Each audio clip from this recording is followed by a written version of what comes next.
Liliana López, el Grupo Carreña, próximo programa.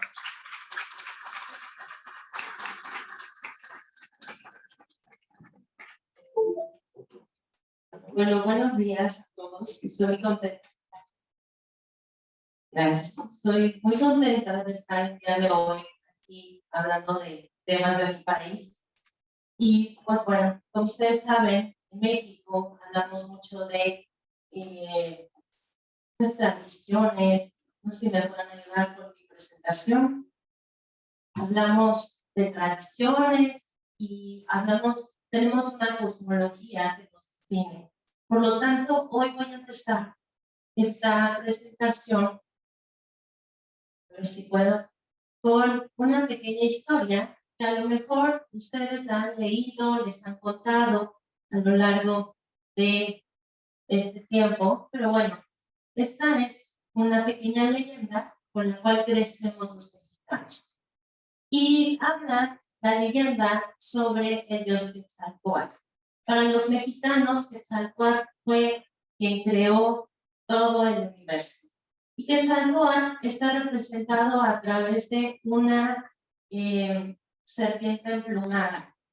Y cuenta la leyenda que una vez que Quetzalcóatl terminó toda la creación del universo, decidió bajar en forma de humano o de hombre a la tierra para ver su creación. Y en esta creación se maravilló al ver un pueblo que era próspero y muy contento recorrió todos los valles, las montañas y todos los espacios donde se pudieran apreciar todas las obras de la naturaleza. Una vez que pasaron muchos días de este recorrido maravillado por su propia creación, se encontró, o bueno, se sentó en una piedra y muy tranquilamente, mientras contemplaba la luna, se acercó un conejo. Y este conejo le dijo, ¿qué estás mirando? Dijo, estoy mirando a la luna. Y el conejo le dijo, te ves muy hambriento. Por lo tanto, ¿no quieres zacate? Porque estoy comiendo zacate y puedes comerlo. Y le contesta Quetzalcóatl, no, yo no como zacate. Bueno, entonces tengo una zanahoria que te puedo ofrecer. A lo que él responde, no podré quitarle el alimento a un ser. Por lo tanto, tal vez muera de hambre. A lo que el conejo le responde, mira, yo soy una criatura muy pequeña. Por lo tanto, tú te ves muy hambriento y creo que tú tienes una función más grande que yo en el mundo. Por lo tanto, te ofrezco que me comas para que tú puedas sobrevivir. A lo que Quetzalcóatl, enternecido por ese acto de amor, lo toma entre sus brazos y con sus brazos lo lleva a dar un recorrido por el universo, donde lo acerca tanto a la luna que en agradecimiento y como un acto de amor le regala su propia sombra al conejo en la luna. Y desde ese entonces se dice en México que la vista que tenemos en una noche estrellada muy clara, ahí se puede ver el conejo, la sombra del conejo. Y es un acto de amor. ¿Y por qué empiezo con esta historia muy típica del mexicano?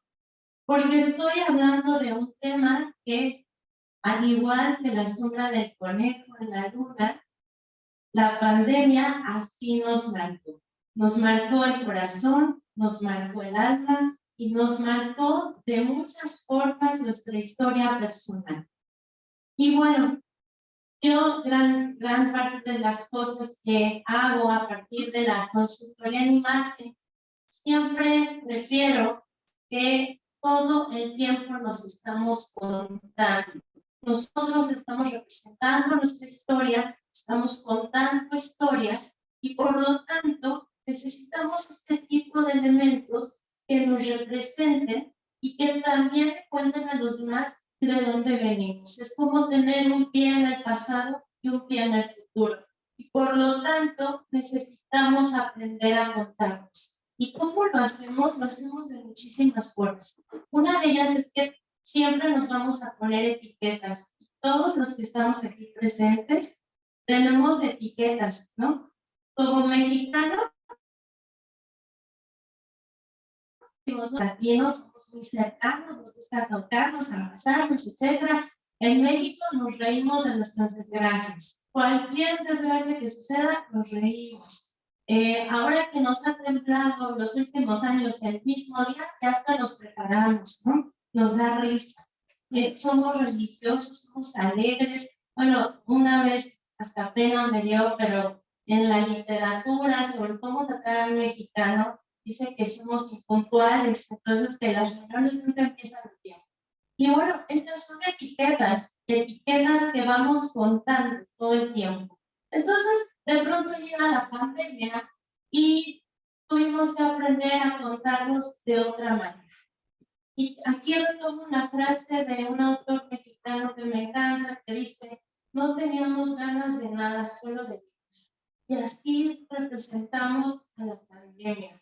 Y yo me vengo a platicarles sobre todo lo que hicimos, porque escuchando muchas de las ponencias, observo que actuamos de formas muy parecidas, ¿no? Entonces, creo que a partir de la pandemia tuvimos que desarrollar algo que una autora que se llama Mar Martínez define como las 4 Cs de la comunicación digital, que tuvimos que aprender a conectarnos, tuvimos que compartir forzosamente, generamos comunidades virtuales que antes, si bien teníamos, ahora las tuvimos que reforzar y algo más importante, tuvimos que generar confianza. Y la confianza fue algo que aprendimos con el tiempo.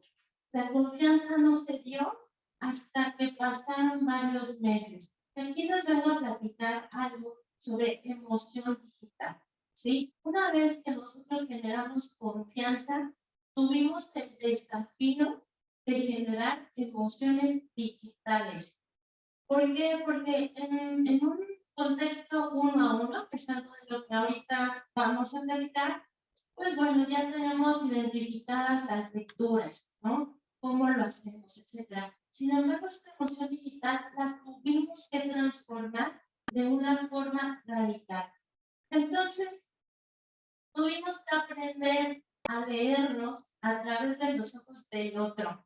Y los ojos del otro ya no eran en un frente a frente, eran a través de una pantalla. Y eso nos modificó por completo la imagen personal y las convivencias sociales y emotivas, obviamente. Entonces, bueno, en una de estas cifras que seguramente muchos de ustedes conocen, en imagen pública las utilizamos todo el tiempo. Sabemos que un 7% es verbal, es decir, de nuestras 12 horas de ayer de congreso y las 12 de hoy, ustedes solamente van a recordar el 7% de lo que estamos diciendo todos los conferencistas, es muy triste para nosotros.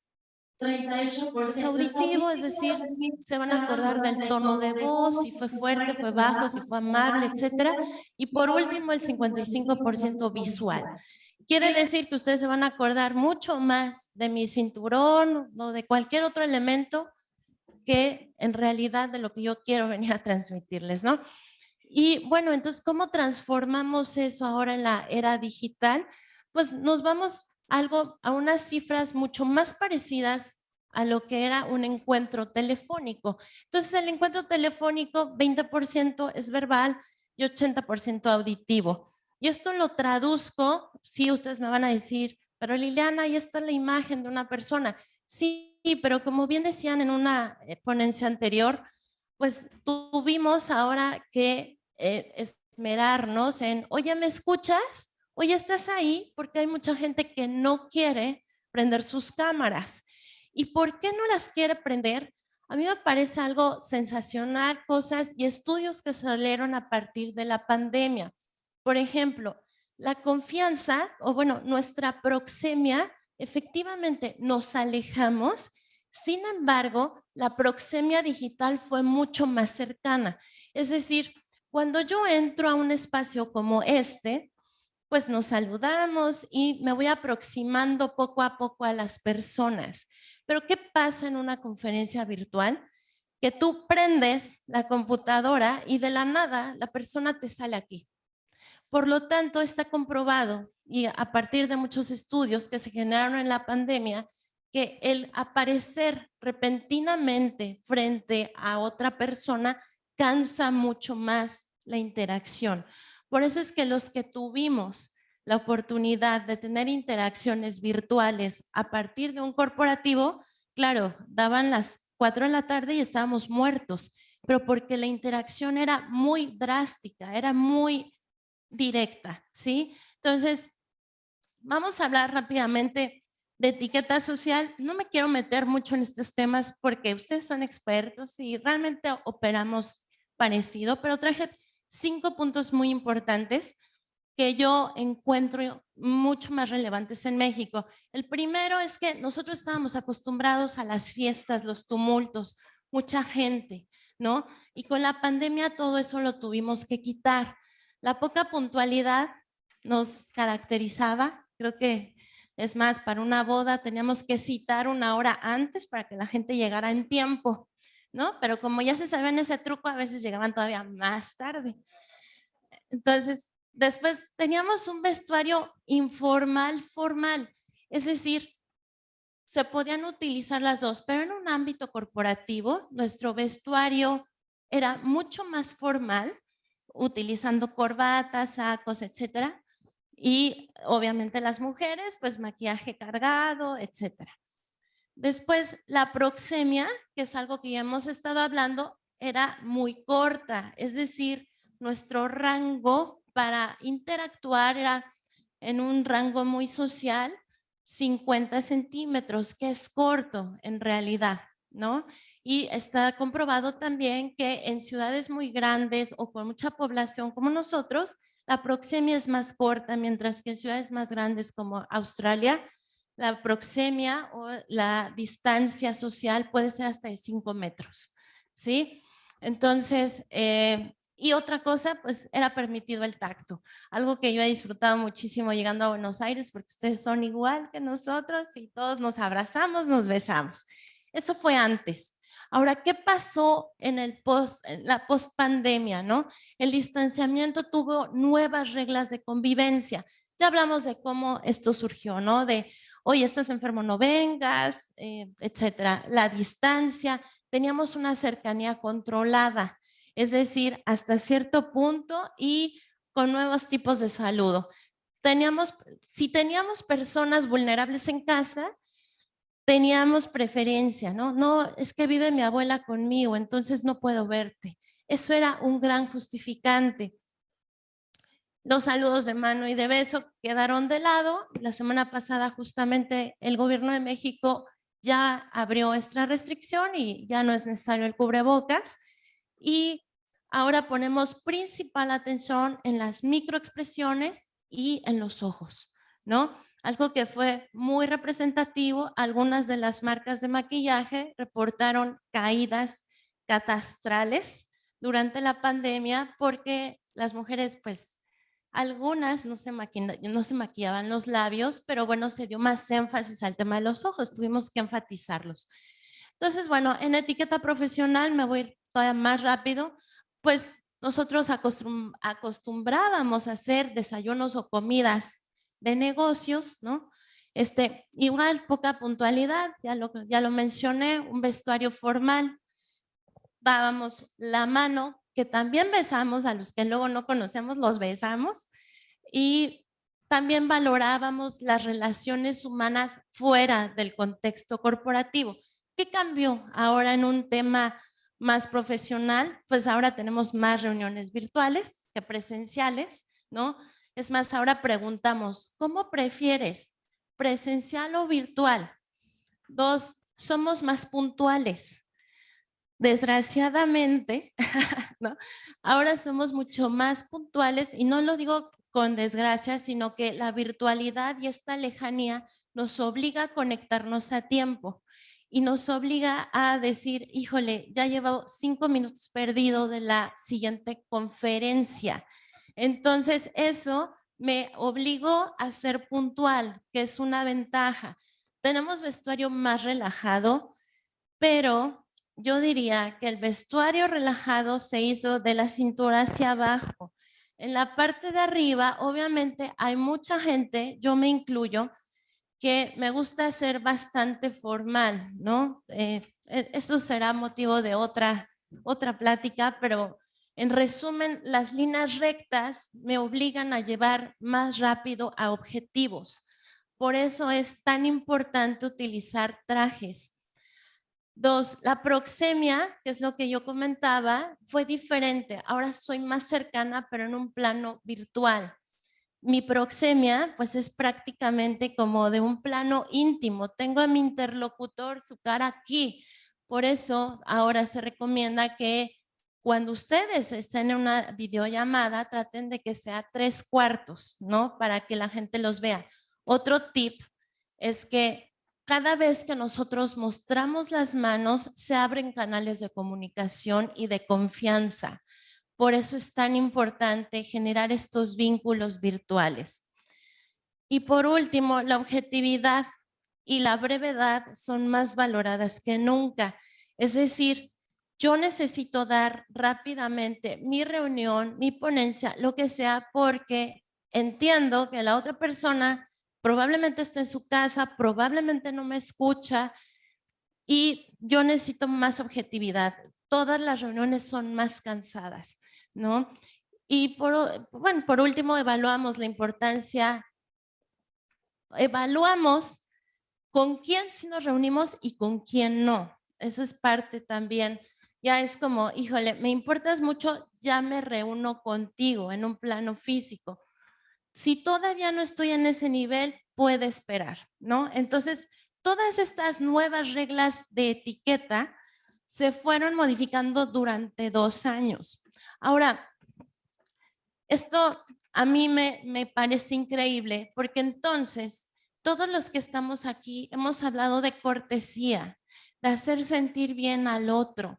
Y sin duda, estas nuevas reglas de etiqueta y de cortesía están relacionadas con cómo yo me voy a proyectar con el otro, cómo yo le voy a contar mi historia y sobre todo, cómo voy a abordar sus sentimientos a partir de mi presencia. Es decir, es algo mucho más romántico de lo que hubiéramos pensado. Y aquí siempre digo, ¿qué pasaría si todos nos pusiéramos a pensar qué le hago sentir al otro cuando está conmigo? Y eso es parte de la cortesía, ¿sí? Preguntarnos todo el tiempo qué está sintiendo el otro a partir de mi presencia con él. Entonces, bueno, retomando la parte digital, son datos muy duros que en este momento traigo y que surgieron a partir de la pandemia. Entonces, nosotros actualmente somos alrededor de 130 millones de humanos habitando México, de los cuales durante 2018 y 19, que fue previo a la pandemia, alrededor de 84 millones tenían acceso a Internet, mientras que hoy se ha reducido esta brecha al 97 millones. Este dato es muy importante porque la brecha, si antes el acceso a Internet era a partir más o menos de los 12 años de edad, a partir de la pandemia se redujo y incluimos a este grupo a personas de 6 años de edad y a personas de mucha más edad que antes. Es decir, personas de la tercera edad ya forman parte de estos nuevos usuarios de Internet, a los cuales tuvimos que educar durante la pandemia.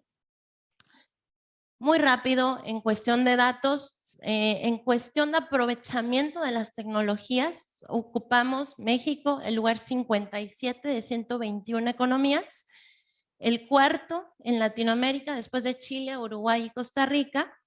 Y aquí algo que también nos pareció muy relevante fue que las diferencias sociales se vieron determinadas no en cuanto a nivel adquisitivo, sino que la pandemia nos dio un nuevo referente y tuvo que ver con cómo la gente se conectaba a esta nueva tecnología, lo cual las grandes brechas de conexión fueron fundamentadas, una, por la gente que no tenía acceso a internet desde casa y que solamente era a través de su celular. Y bueno, en México, supongo que aquí, digo, no estoy muy enterada, pero en México hay un sistema de prepago que tiene una cantidad limitada de gigas, ¿no? Entonces, todas las personas de bajo nivel y en promedio se conectaban por celular a cualquier tipo de clase, conferencia, etcétera, mientras que niveles medios y altos se conectaban a través de una computadora o de una laptop. Esto marcó totalmente la diferencia en cuanto a conexión y marcó una brecha digital.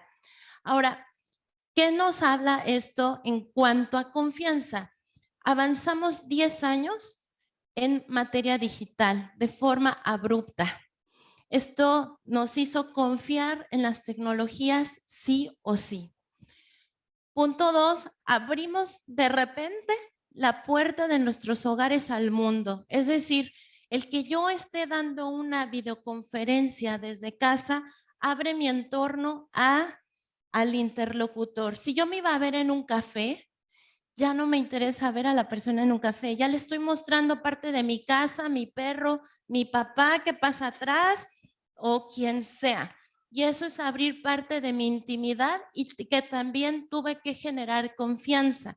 Ahora le doy más peso al escenario trasero cada vez que yo me conecto. ¿Por qué? Porque en esa lectura muy rápida que hacemos de la persona, ya podemos ver el entorno donde vive y si vemos una cama detrás de él descendida, desacomodada, ya decimos, probablemente así sea también en el trabajo, ¿no?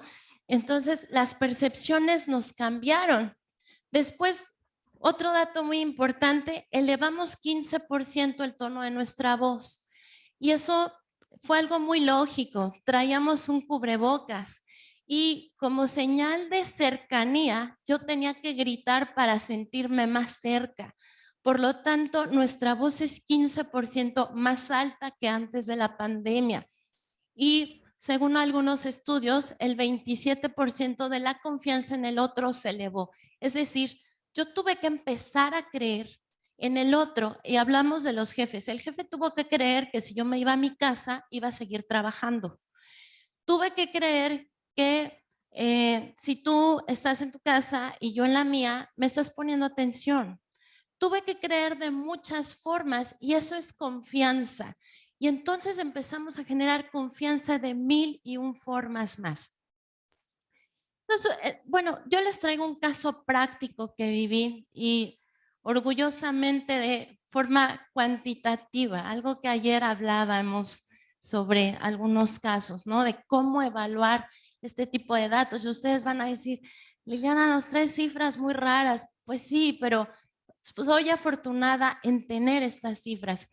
Fíjense, en 2016, una organización, un banco, no diré el nombre por temas de contrato y de privacidad, pero van a saber a qué banco me refiero, me contrató para realizar una reingeniería en imagen de toda su área financiera, es decir, sí es un banco, pero era una parte en sucursales, ¿no? Entonces yo me encontré con este caso. Era esta la presencia de los empleados, ¿no? Y a mí me parece interesante que querían que a través de la imagen de las personas se representaran mucho más formales, con mucha más confianza, que atrajeran al cliente. Y este es un banco que, en palabras de ellos, van a la base de la pirámide. La base de la pirámide entendida como una base baja, ¿no? Una clase social baja.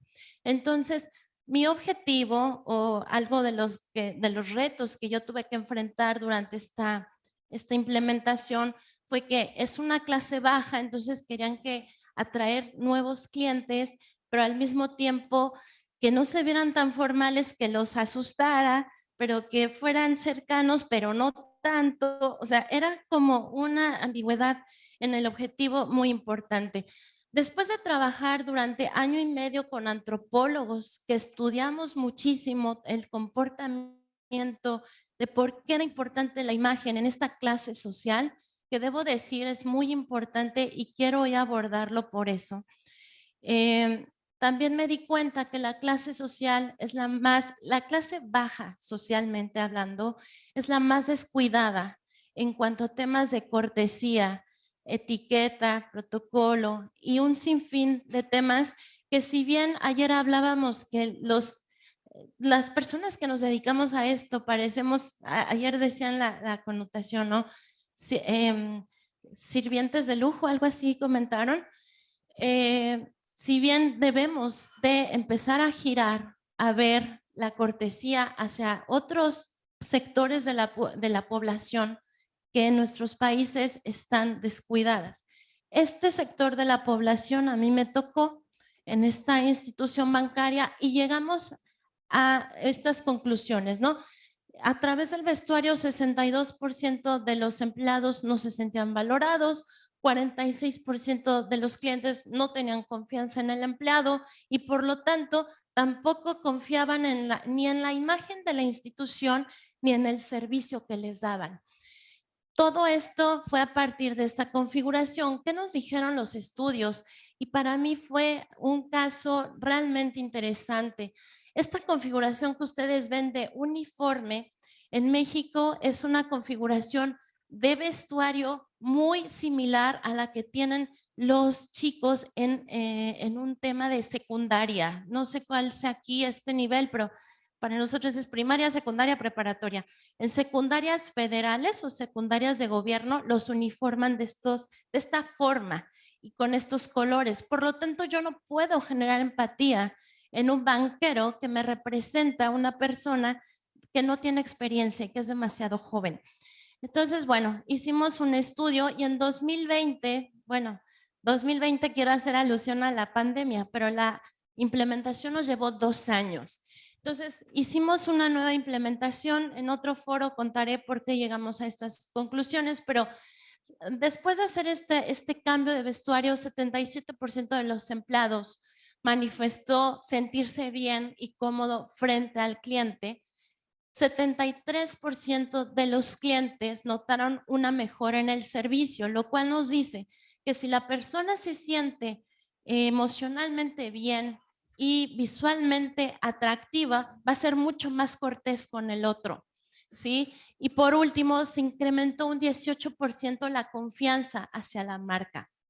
Estos datos para mí resultan muy relevantes y mucho más en un foro como este, porque entonces puedo decir, y con todas las bases, que la imagen personal y la cortesía están totalmente relacionadas, ¿sí? Y las reglas de etiqueta deben formarse a través de estos principios. Ahora bien, la cortesía es aquella que suaviza los frotamientos inevitables de la maquinaria social. Por lo tanto, hoy que estamos aquí, hablar de imagen y hablar de etiqueta no puede estar desvinculado, al contrario, debe estar más unido que nunca. Debemos aprender a contar una nueva historia de nuestras naciones, de nuestras personas, a través de nuestra interacción con el otro. Y pues por último, aquí estoy dando rápidamente unas conclusiones. La imagen personal está totalmente relacionada con la imagen, ¿no? La confianza digital y la netiqueta aún deben desarrollarse. Creo que estamos todavía en pañales en temas de netiqueta y ojalá a partir de estas reflexiones en todos nuestros países desarrollemos nuevos códigos. En México falta reducir esta brecha digital entre las diferentes poblaciones que tenemos, pero si bien en América Latina todos somos países en vías de desarrollo, creo que es el momento de ver hacia ese nicho y también buscar que nuestras reglas de etiqueta y de imagen lleguen hasta estos sectores y no nada más a un nivel alto. Y bueno, la nueva normalidad, que odio el término porque si fuera nuevo no es normal y si fuera normal no es nuevo, ¿no? Exige nuevas reglas de etiqueta virtuales y físicas que sean aplicables universalmente. Muchas gracias.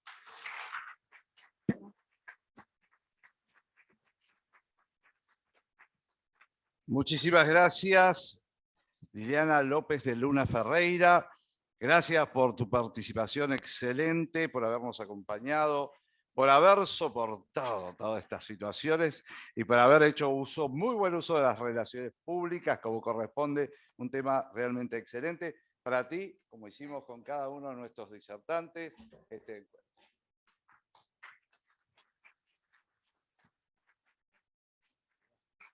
muchísimas gracias.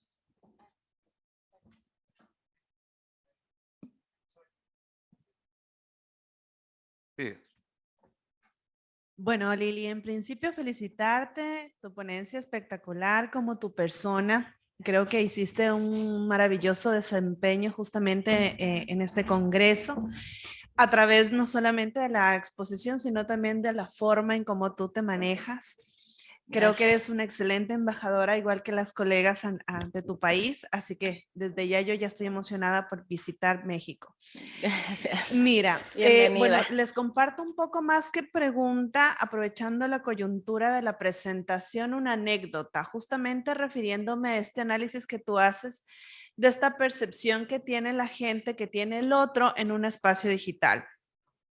En medio de la pandemia, como docente, tuvimos que adaptarnos los que éramos tecnológicos y los que no éramos tan tecnológicos al utilizar el Zoom como una herramienta de aula virtual. En ese sentido, este año que regresamos a la famosa presencialidad, mis estudiantes, muchos de ellos se graduaban y efectivamente cuando tuvimos que realizar como su examen de fin de carrera, que era parte del proceso de titulación, nos encontramos en el aula y algunos ni siquiera me reconocían y me decían, profe, así de chiquita es usted. Y mira, me llamaba muchísimo la atención porque me decía, es que yo en la pantalla, yo veo su cabello de otro color. No me había fijado en sus ojos y no me había dado cuenta de la estatura. Y le digo, bueno, disculpen ustedes, pero todo ecuatoriano somos económicos, nos hicieron en shampoos pequeños. Ya no podemos contra eso. Pero les decía, miren, es interesante porque desde el estudio antropológico uno puede ir analizando desde la psicología como una multidisciplinaridad las percepciones del otro, lo que causamos en el otro. Y creo que es fundamental considerar que cuando tenemos estas reuniones o estos encuentros digitales, que ahora mismo sé que hay mucha gente que está detrás en este evento, es justamente el poder entenderle que su espacio es muy diferente al nuestro. Cuando estamos en un evento de tipo presencial, efectivamente lo que hacemos es poder tener este espacio para comunicarnos, abrazarnos, mirarnos a los ojos y demás. Pero cuando tenemos este espacio digital, creo que la principal brecha o el principal, quizás uno de los efectos negativos que tenemos es que nos sentimos demasiado cómodos para entablar una reunión con alguien en un momento tan delicado y tan importante. Por ahí ladra el perro, por ahí lo decía también hace un momento el colega Alexis Fernández sobre las mascotas en medio de los eventos, uno todo formal y sí, el perro al lado, el gato pasándose por aquí, bueno. En fin, realmente para ir acotando nada más, por respeto igual a todos, simplemente felicitarte. Gracias. Creo que es un tema súper importante, refrescante que hemos podido ver en esta mañana, en estas jornadas. Y pues nada más decirles a todos efectivamente que la unión hace la fuerza. Definitivamente la transdisciplinaridad en estos espacios es realmente creo que uno de los logros que ha logrado Francisco y todo el equipo reunirnos en este importante encuentro. Gracias, gracias.